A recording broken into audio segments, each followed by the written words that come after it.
Timo's in.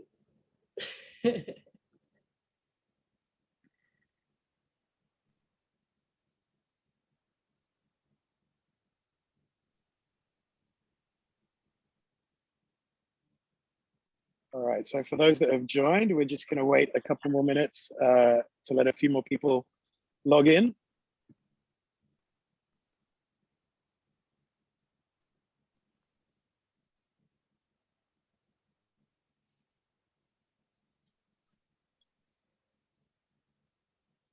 We all have real backgrounds too, which is nice. The three of us, it looks like they could be those fake backgrounds in Zoom, but no, they're all real. I mean, we're doing good. Yep. We're doing good. IRL.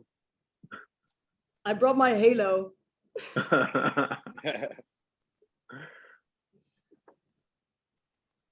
All right, as you're joining the call, open up the chat function and let us know who you are and where you're from. It'd be great to say hi. Hopefully we've got some friends that will recognize joining us today.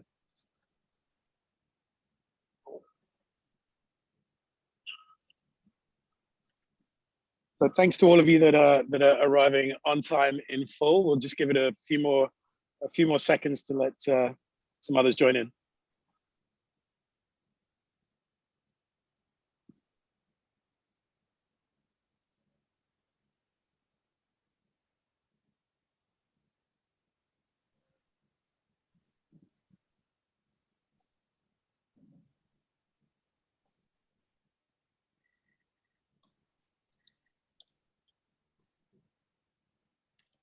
Hey, Timo. It's been a minute.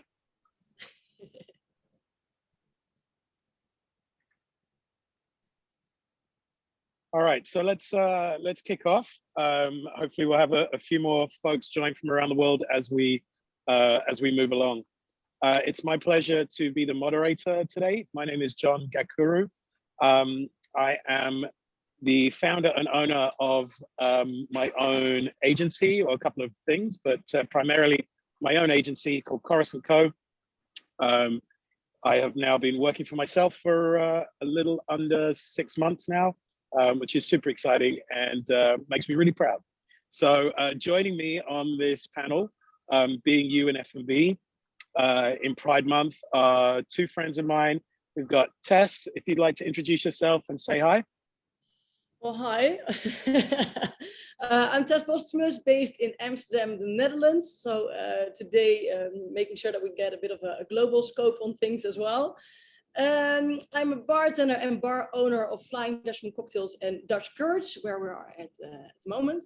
I'm also the co-owner of Performative Bar Show and Amsterdam Cocktail Week, together with my lovely partner, Timo Jansen, my business partner.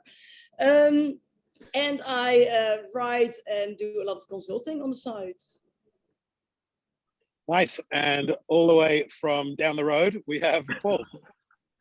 Hi, guys. My name is Paul Zahn. I'm an entertaining expert. I'm a TV host, a writer, and I've spent the past 15 years as well working on the brand side for brands like Midori, Absolute, Di Serrano, and Voli Vodka, which was owned by Fergie and from the Black Eyed Peas and Pitbull. So I'm excited to be here today. Great, thanks so much. It's great to be joined by you both.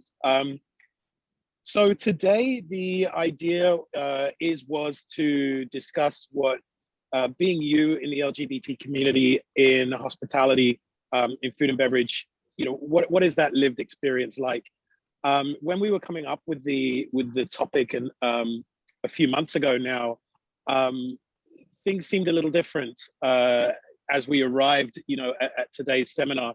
So Tess and Paul and myself were talking, you know, in the build up to having this seminar, this webinar. And we felt that there was a couple of things that were perhaps a bit more of the minute, a bit more zeitgeisty that we wanted to talk about. So being you in F&B, maintaining your identity and being true to your authentic self day in, day out can be difficult. And sometimes we are confronted with situations or brands or ways or microaggressions perhaps that we're maybe not quite aware of.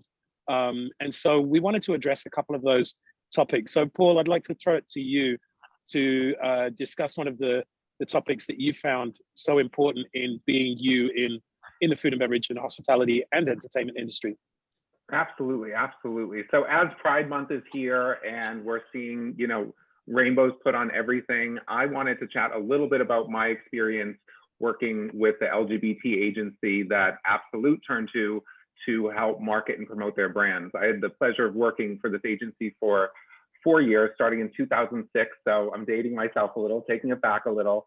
But it was a really interesting time for me to learn about sort of targeted marketing and ways to really make your messaging and connect with the LGBT community as a whole, while still promoting a liquor brand. So Absolute was one of the first liquor brands to market and advertise to the LGBTQ people in, I think it was 1982.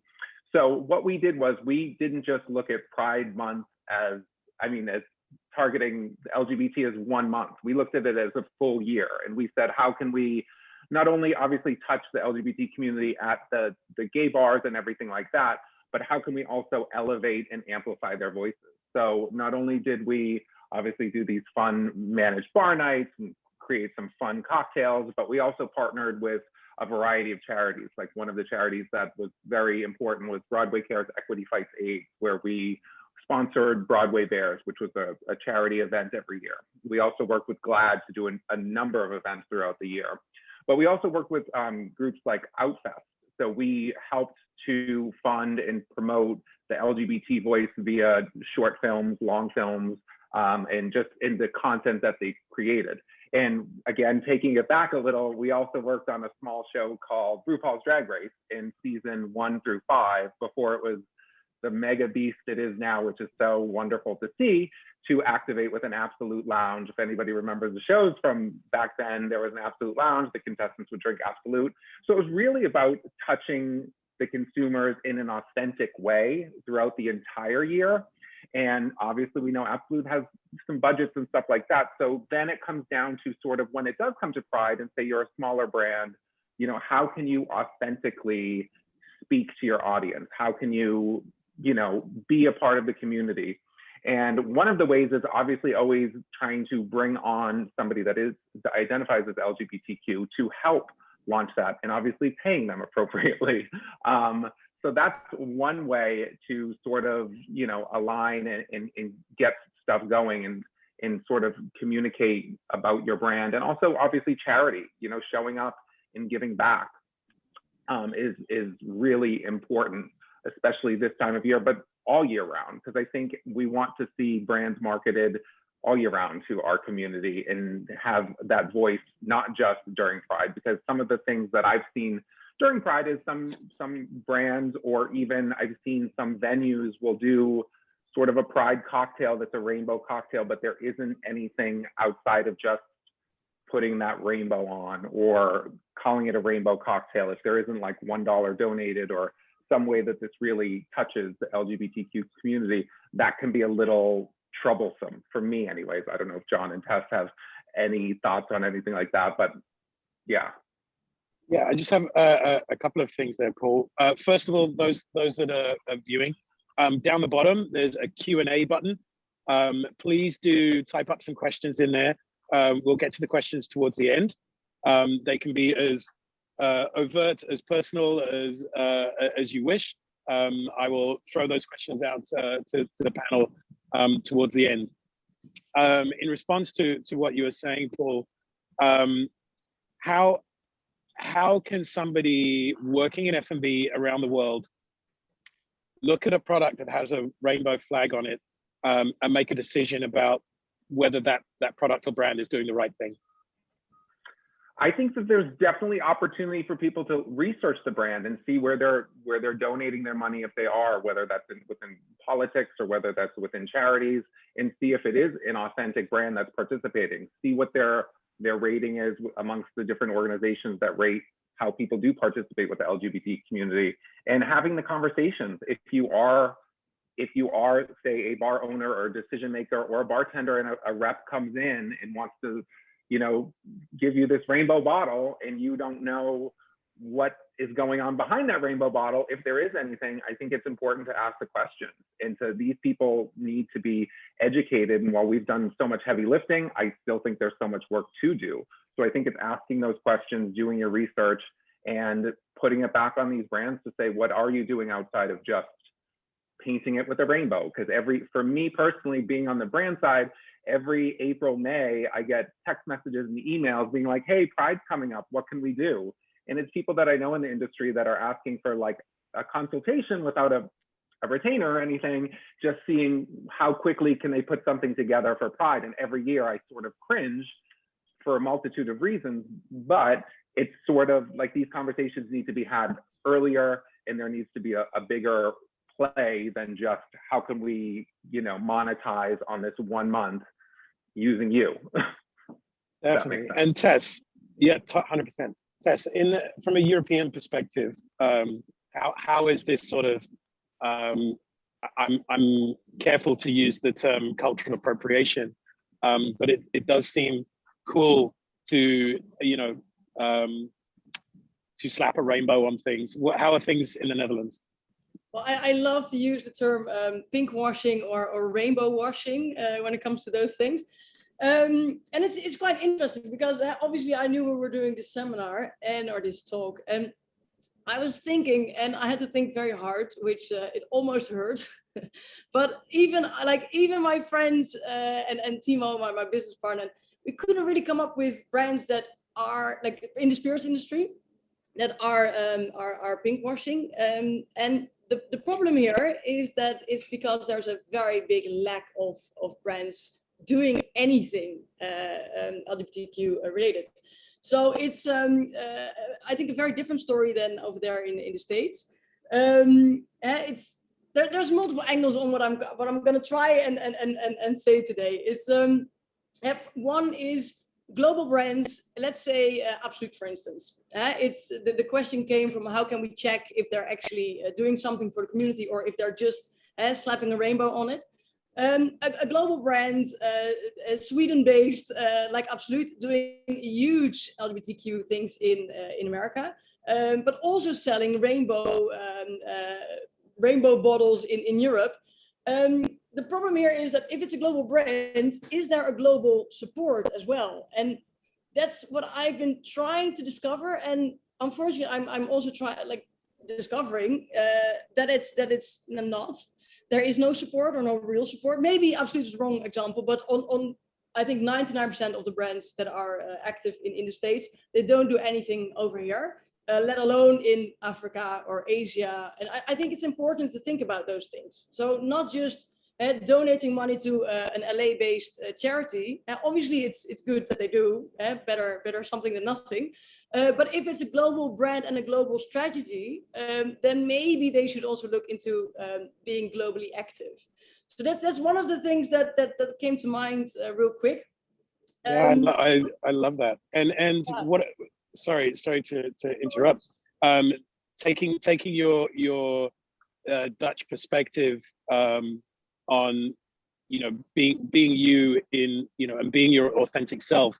What other areas of life and work have you found that there is still work to be done for the LGBT community? There's a lot of work to be done still. And so I'm not saying that any brand that does something in America, which is a global brand or available in Europe, should also donate to European charities, because I don't think it's the value is only measured in money. But I do think we need to think about, are they a true ally? Do they speak out when it matters? How's their internal organization in the business? How's their policy? Do they really listen to the struggles also globally? And in preparation for this talk today, I had a call with one of my good friends, who's also one of my office mates. But she organizes Amsterdam Pride and Rotterdam Pride, which are the two biggest cities in the Netherlands.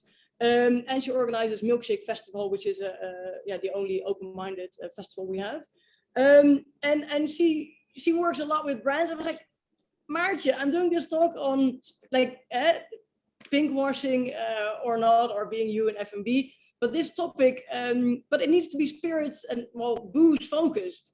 And the only ones we we came up with was Absolut, Heineken, and Tom Vodka. But those were the only three in the last couple of years, and I think that's quite worrisome for participation in Amsterdam Pride. On a small positive is that here it's not like we also positive. It's a bit weird actually. So globally there is Pride Month, June, but in the Netherlands we only celebrate it in August, and it's only for 1 week. We have Amsterdam Pride, which is a canal parade with boats.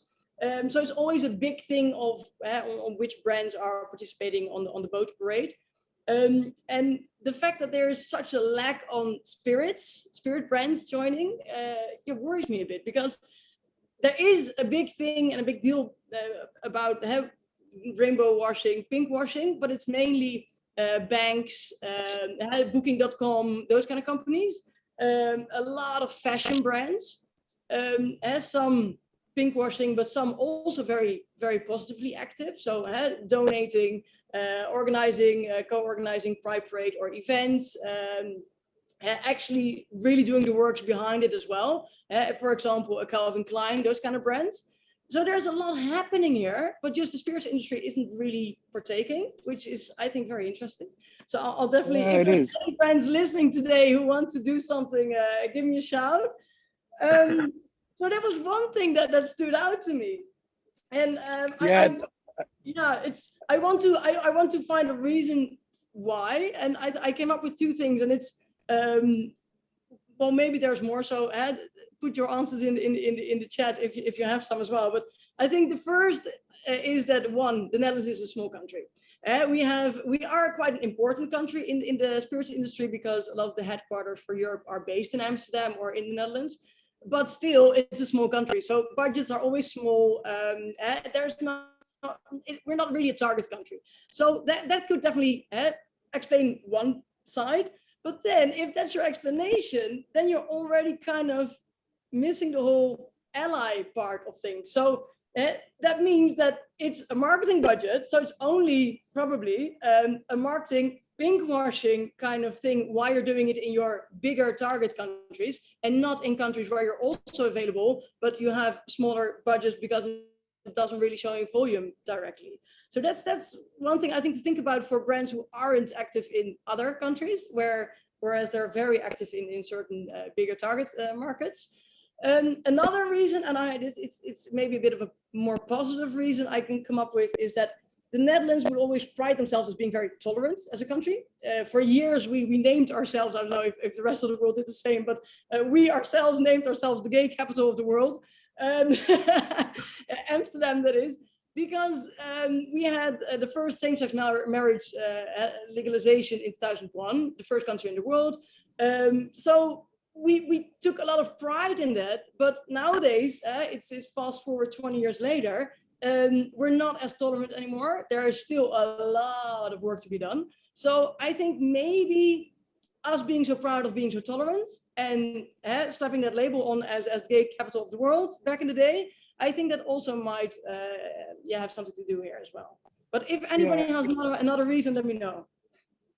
And I think going off what Tess said too, it's like there's so much outside of just Pride Month, just like there's the UK Black Pride, there's Trans Pride, there's so many other, members of this community that need love shown to them that I still don't think we do appropriately, and I don't think brands do appropriately. I think people just want the big splashy June United States Pride splash, and then they're not thinking about it until the next year. So I think that goes for sort of Amsterdam, and I think it goes for touched on Africa and Asia and all that, but also, the sort of these like Trans Pride and stuff like that. So there's still so much work to do by brands, by us, by sort of everybody. Definitely. If I was to pull out a couple of threads from what you were saying, Tess, I think brands, if we look further afield into the developing world, where being gay is far from accepted and may even be illegal, some of those countries are huge commercial, volume markets for these big global brands.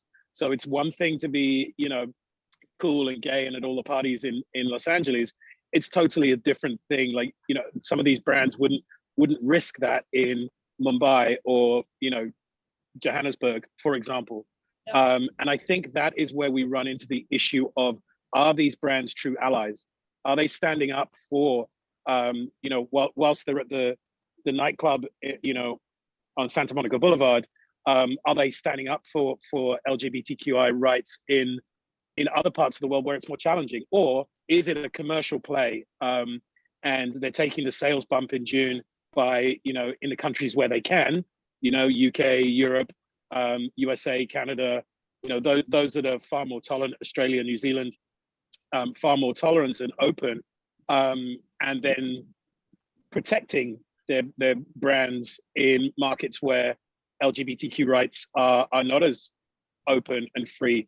You know, for the Russias and Ukraines and Belaruses and Hungaries, you know, and large swaths of Africa, which, you know, to be gay is still illegal. So I think there's definitely some challenges in there that brands have to navigate. But I think there's something around the allyship that I really think is something that could be worked on more authentically. And to your point, Tess, it's not about money. It's not about checks to charities. It's about how your company and your brand's DNA manifests in all markets around the world, so that you're not cherry picking your story in the markets in which it lands comfortably. You're actually standing by some code of ethics, and a moral compass that sees you stand up against, you know, LGBTQIA plus issues in countries around the world where they're less open. So that was one thing. And then I'm really interested to see if there are any brand managers that do watch this. It's being taped and it will go onto YouTube tomorrow. And I hope that the audience for this webinar will grow. And it'll be really interesting to see if there is any kickback from that, to see if brands are really genuinely and authentically interested in engaging in the LGBTQ communities in countries where they're free and open to live their authentic selves, to be, you know, to be you in F&B, and whether they're interested to begin a dialogue about how they can manage their commercial realities in the developing world and in countries where the LGBTQ community isn't as free and open, and how to navigate maintaining their commercial volume and commercial realities in those countries, but also being an ally to the LGBTQ community authentically. I think that's really interesting. No, what do you think, Paul and Tess? No, I think that's exactly what I mean. And it's not that they need to, like, it would be lovely if a very active brand that's active in the States would also be active during Moscow Pride. But then again, budgets are limited. So I can imagine that throwing money at everything isn't always the answer. But exactly, like, how's your internal organization, your policy in other countries? How's your what's your deal with your distributors, the bars you work with, the marketing agencies you work with? What's your policy on that? And I think there is where there can be a lot of differences to be made. Yeah, and I heard a wonderful quote, and I'm forgetting who it's from, but it was about diversity and inclusion. Diversity is being invited to the dance. Inclusion is being asked to dance. And I kind of like that, because, you know, it's easy to say that, you know, you're an ally in America, you know, but in South Africa, you may have been invited to the dance, but are you being inclusive? And that goes for the makeup of the company as well, to your point, Tess. You know, how is diversity inclusion within the organizations and brands themselves? I think that's a really interesting way to pick apart this pink washing or rainbow washing, as you've called it, Tess. I think that's really, there's a long way to go there. Certainly when I look at the makeup of US distributors, and, you know, the men and women in US distributor companies, are they diverse and inclusive? You know, I mean, or are they shifting boxes? Yes. I mean, I think something that I've noticed over the past couple of years is they do now, like Young's Market here in California has LGBTQI organization within the company. So that's something that I was like, oh, wow, they're actually, you know, doing something about it. And especially distributors, I've had some pretty uncomfortable situations for myself with distributors, Same. in that realm. So to see that they do have, these organizations within their organization, it's nice, but obviously they have leaps and bounds to go because these uncomfortable situations are still happening in 2020, 2021. So still work to do. Yeah. So Paul, to bring it back to, that's really interesting, to bring it back to the kind of headline topic, being you and F&B, how in those uncomfortable meetings and situations, how did you remain your authentic self? It's really, as we all know, these situations can be very triggering when you're in a group of 20 men in suits and they say something inappropriate. You just sort of have to, for me, I tried to be as professional as possible and push through, and then hope that somebody in the room would, chime in or say something. And that's not always the case. So unfortunately, it's just about being professional. And as a supplier going in front of a distributor, you need them, they need you, it's just this weird game. But yeah, it's just uncomfortable. And yeah, totally. Tess, I'm sure you've found yourself in situations like Paul has been outlining. I know I have. What is it that you were able to do for yourself that gave you the kind of either strength or professionalism, or however we want to wrap that up, to get through those uncomfortable situations? It's difficult to say one answer because it depends so much on the situation. I wear a lot of different hats, so sometimes it's bar owner, sometimes it's for the bar show we organize, or it's as a bartender, as a freelance bartender in a guest shift abroad.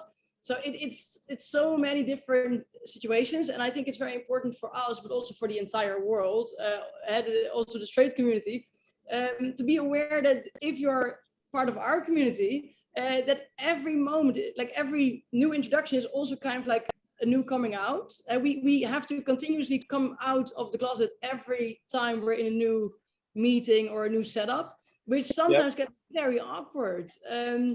I had to last night. It's easy, but it's sometimes very awkward, and I became better at it, definitely. I'm almost 33 now, but when I was a baby bartender at 20 years old, sometimes I was back in the closet when I had to do a guest shift in Russia. My fiance was a very nice man, so I'm certainly not proud of those moments, but it was, we can call it professionalism, or we can call it there's still a long way to go, unfortunately. So there's no one answer to this question, I'm afraid, but I think it's important to feel the room, to stay professional, definitely, because it's a work situation. And I think it's also important to try and think the positive of it. I blame a lot of it on ignorance. A lot of marketing ideas come out of the heads of straight men or women. They don't know, and they just got a briefing like, oh, we as a company need to start being diverse and inclusive. So LGBTQ, we have a white male, gay male, we tick the box, all right, done. So you see that a lot of the times they just focus on the G out of the LGBTQ, which isn't a problem per se, but it is, I think, our responsibility to show them that, hey, you're forgetting the other letters in the and there's also more letters, and it shouldn't just be ticking off the letters. It should be an actual genuine thing. So I think just speaking out and putting attention on it and saying, hey, maybe blah blah.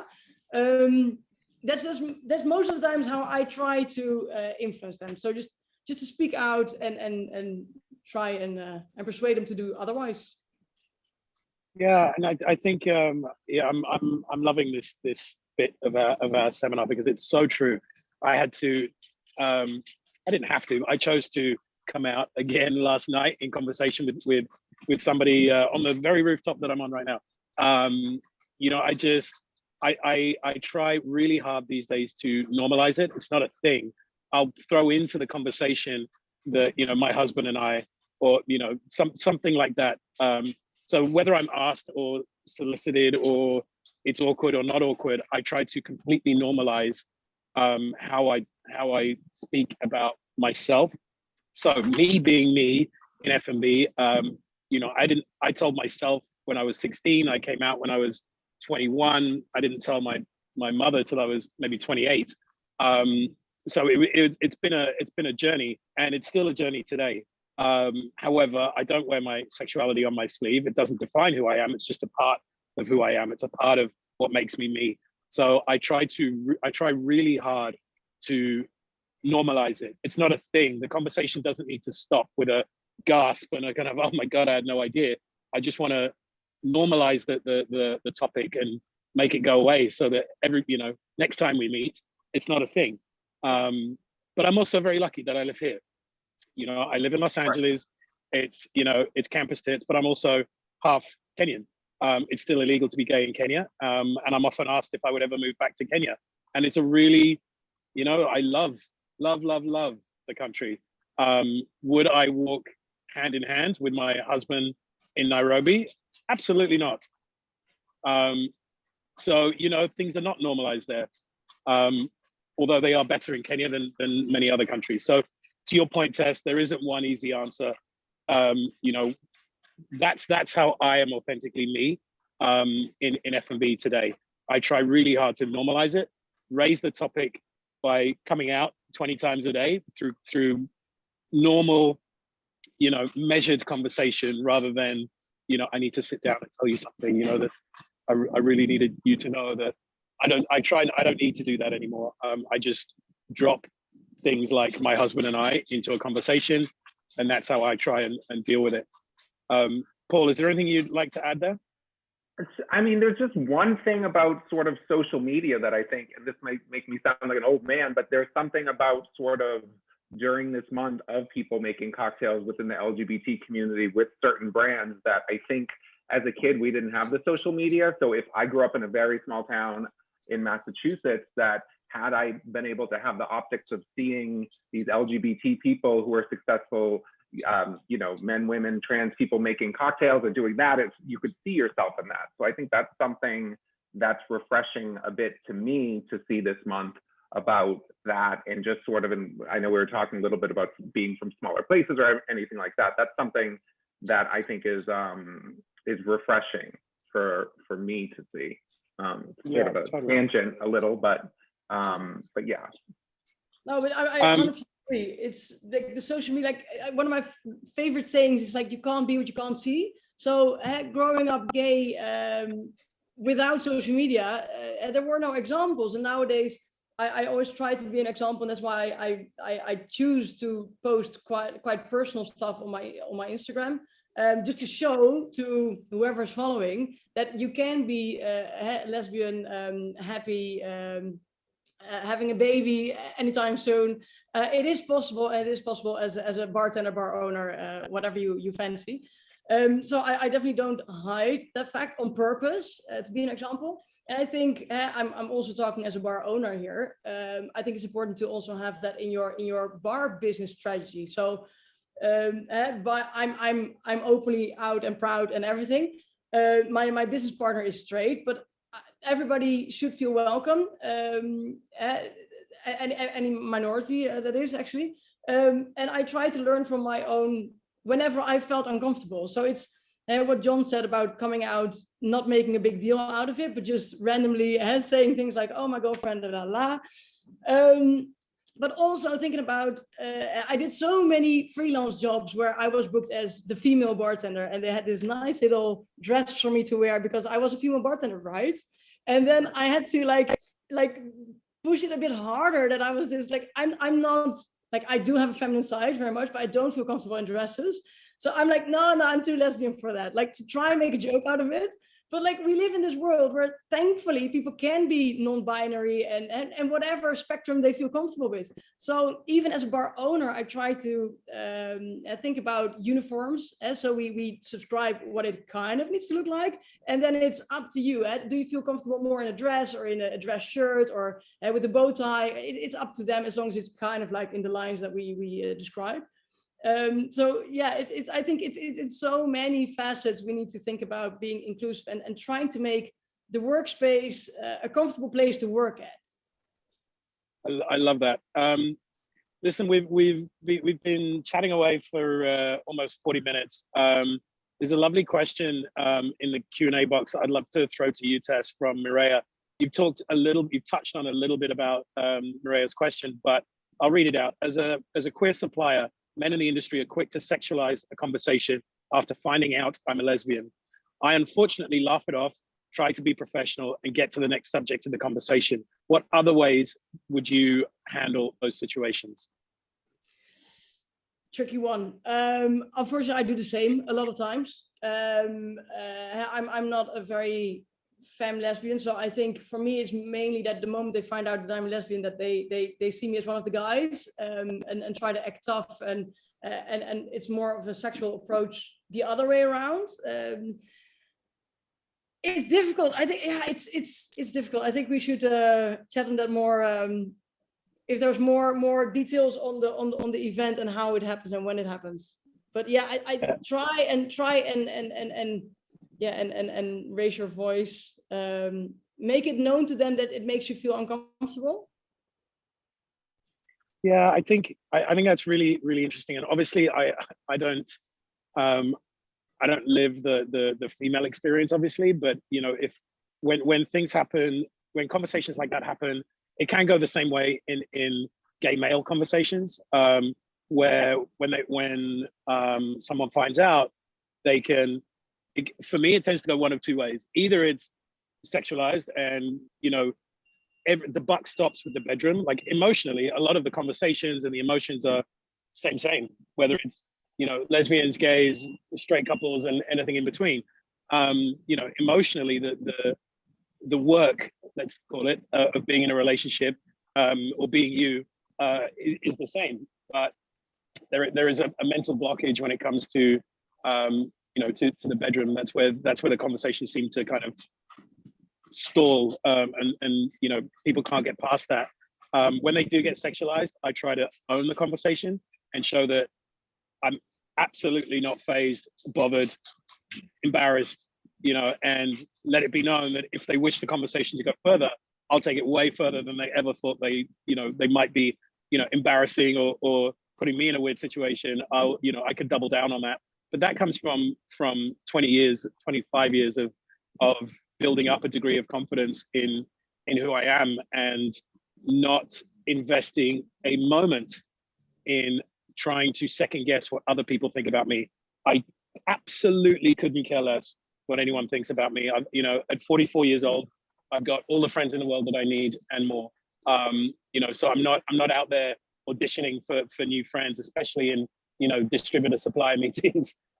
So Mireia, thank you so much for your question. And if there's anything else that any one of us can do or support or help in any way, again, Paul, Tess, and myself spoke in the build up to this that we want to make ourselves available to anyone who may wish to come to us with any sorts of questions at all, or just to hear a different point of view, or to speak to an ally. If that feels like a bridge too far, then please know that the Tales of the Cocktail Foundation is there for you. The Tales of the Cocktail Foundation is a single source of truth for anyone, anywhere in the world, to really globalize this conversation and make sure that anyone watching feels like they have a safe place to come to ask questions and seek support wherever you may be in the world. The Tales of the Cocktail Foundation is there for you, as it has been for myself and Paul and Tess over many years of working with the foundation across many of its different facets. So please know that there are resources out there for you, and in the food and beverage industry globally, Tales of the Cocktail Foundation is that single source of truth to help guide you wherever you may be. So we've got another question just pop up. I may have just answered it, but how do you recommend a company / organization act as a true ally to the LGBTQ community outside of just the month of June, and in a way that isn't just performative? We've touched on parts of this, but Paul, what are your thoughts here? How can we help companies who have an authentic desire to be better? How can we help direct them?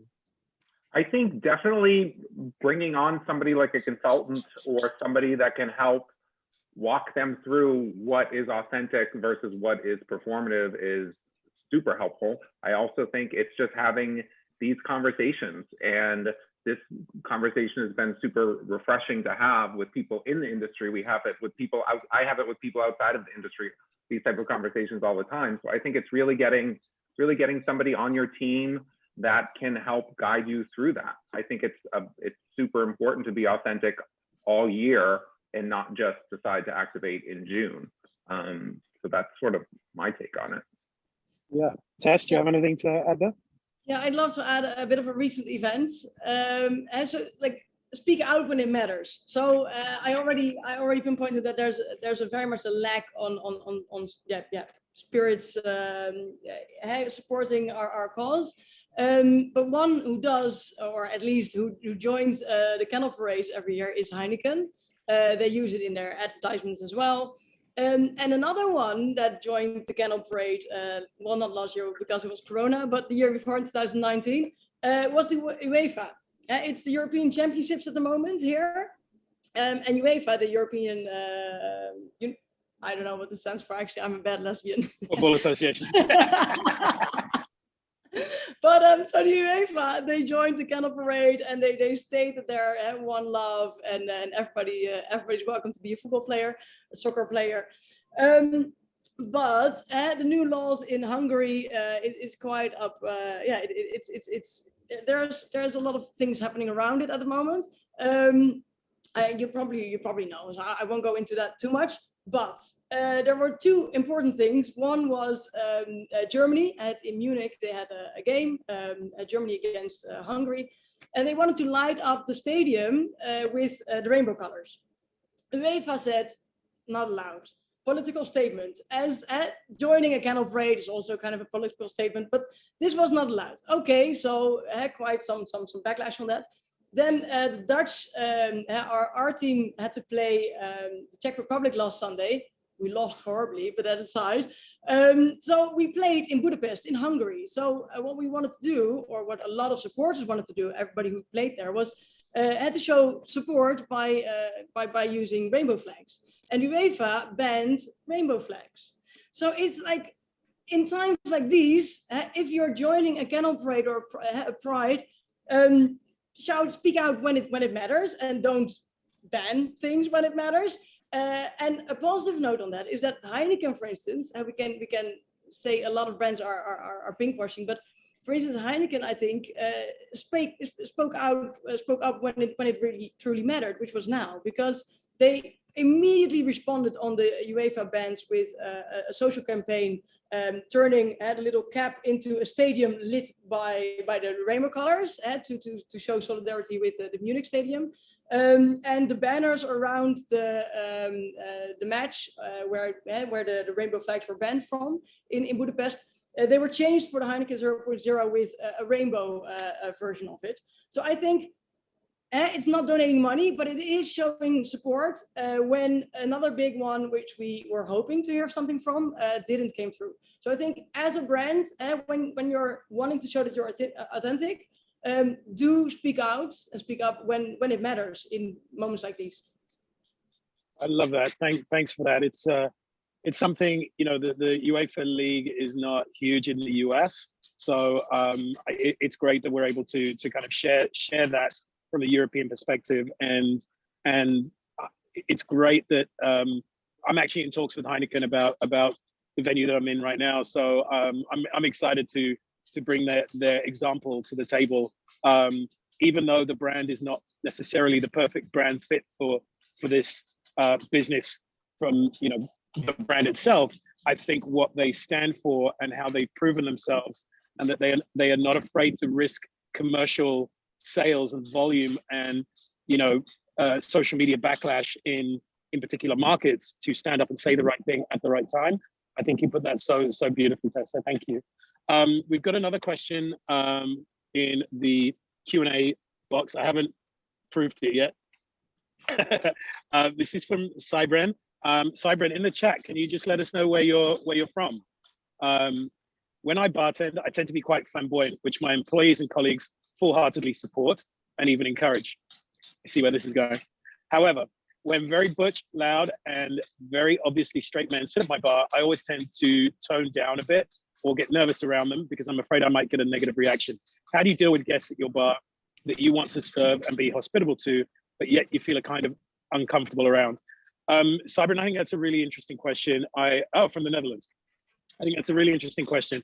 I remember my own story. I started bartending in TGI Fridays in the United Kingdom many moons ago. I won't date myself like Paul did, but it was a very long time ago. And once I was comfortable with myself, which took a while, I'm not a particularly flamboyant, gay guy in the way that you're referring to. However, I can dial it up or dial it down as I see fit. So my outward behavior behind the bar is something that is measured. I know exactly how I am and why and to whom. So it's unfortunate that you feel uncomfortable because it sounds like you work in a venue that is fully supportive, i.e., you're in a safe space. And I would like to think that you would not have to be a kind of social chameleon to fit in. Rather, the patrons in your venue need to know that they're in a space where the staff are respected and loved and appreciated, whomever they are. So I think that question that you've posed in this room, I would pose to your team and have a chat about it internally. It sounds like you work in a safe space, and just say, look, I was on this chat with Paul and Tess the other day, and they encouraged me to come in and have a chat to you guys about how I bartend and my personality behind the bar. And I need to let you know that sometimes when these types of these groups of men or women come into the bar, I feel like I have to change my behavior. Do you think if I didn't change my behavior and something went, there was a negative response, what do you think would happen? The right response from them would be, we'd kick them out the bar. Right. That's kind of how I feel. You do not need to adjust who you are to your audience. Your audience needs to adjust who they are for your venue. That's your house. That's how I see it anyway. I don't know, Tess. And I think the thing about hospitality is that I love so much. It's sort of like a family. So your coworkers are they're like a family. So they're there for you. It's a safe space. So at any time you can defer to them as your family to be there and to support you and have those conversations. So I think that's something that's so special about hospitality and the family component. Definitely. And Tess, you own venues in the Netherlands, and you've just spoke about creating a safe space. As a venue owner, how would you, if Cybran came to you and said, this is what I feel I have to do, how might you coach or mentor Cybran in that moment?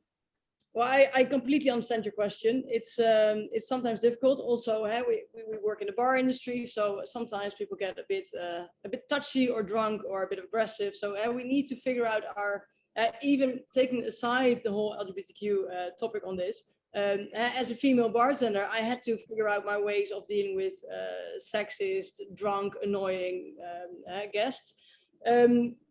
Adding this topic on top of it, you need to be able and to be sure that you're safe. So start the conversation with the bar owner, with your team. I hope that they're as supportive as we think they are. And if they are, I think it's the second part of starting the conversation is good, because then they'll know that you're struggling with this, so they can watch your back a bit better. Because if they don't know that you're sometimes toning it down a bit because you're afraid there's going to be a backlash or anything, now they know. So I think, start a conversation. I totally agree. I think, Cybran, I hope that was helpful. I think it sounds like you're working with a great team that you really enjoy working with. Open up to them, and let them know, and then see how they will rally behind you. And perhaps in the future, if there's a group that you feel like you don't want to serve them, that your team will step in and support you in that. That's how it comes across to me, and I hope that was helpful. Folks, we've hit our time cap. Oh, thank you, Cybran. I appreciate that.